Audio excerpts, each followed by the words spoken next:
Greetings, everyone. My name is Raul, and yes, I am the Wolf Counselor. Special thanks, special shout out to all of those that are supporting this channel on YouTube. I want to tell you a little bit about the origin of Wolf Counselor, what that means, where it came from. It's actually not complicated. It happens to be the definition of my given name, which is Raul, not Raul, not Raul with an O in the middle. It's quite weird. Frenchies can be a little bizarre. That's where that came from, is the French. And if I am being transparent about my feelings and thoughts initially about Wolf Counselor, I have to admit that they were slightly clouded because of that scripture that reads that there will be wolves in sheep's clothing. For me, maybe not for anyone else, that created this idea that wolves were bad, that wolves were unfavorable animal, unfavorable beast because of what it's known to do. There's a lot of negativity around that animal. But again, that could be just me. What that did for me was it stopped me from really embracing what my name was all about. By trade, I am a substance abuse professional, certified alcohol and drug counselor, internationally certified drug and alcohol counselor, whatever that means. I know what it means, I'm teasing. I have been doing it now, going on 17 years this November. And in these 17 years, I cannot say with a straight face that I've counseled any wolves or that I've tamed any wolves. I would not know where to begin. All I know is that a wolf came at me. I sure hope that I have a big sausage link with me that I can just toss at him. Otherwise, I don't see myself going into a crazy brawl with a wolf, right? But I came to realize that there is no negativity around the wolf. The wolf is a species of animal like any other species with different qualities and traits, yet still holds a purpose on this earth. I can remember the story that really allowed this to set in with me. And the first one has to do with a philosophy that came from a proverb.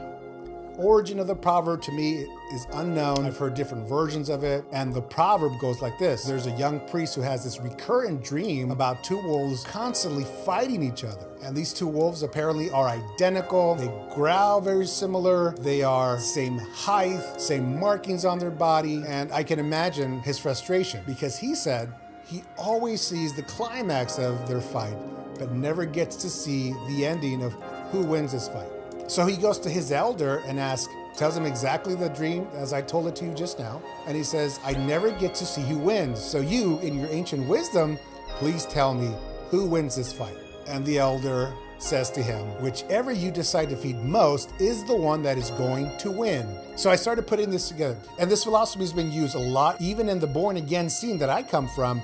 We use a similar analogy or some type of metaphor that helps us understand the difference between these two desires. Ultimately, that's what this means, is that within us, there is a nature that wrestles against the other, that strives to get his will to be done, and the other one is fighting just as strong or powerfully. And it really depends on which one you decide to nourish, to nurture, to harness, to coach. So in the world of addiction, we can say that there's a desire to continue in that behavior, that lifestyle, and then there's that desire to remain clean and sober, to be healthy, to reunite with our families. And in the born again scene, we say that that is the flesh, carnality, warring against the will of the Spirit, God's Spirit. So as you can see, it doesn't matter where the person is coming from, what background the person comes from, everyone has these constant battles. But my reason for creating this page has to do with feeding society with this information. Some of the content that I'll be providing here on this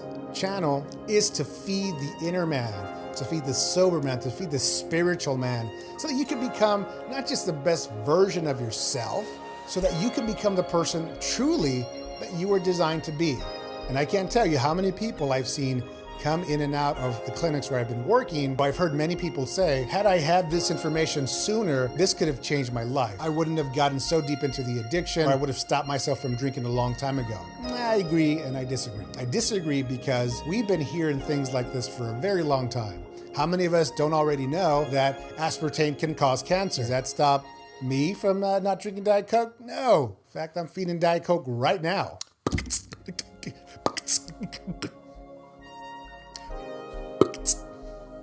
So creating this page for me is a way of challenging all people who in the future will say, oh, I didn't know. Well, guess what?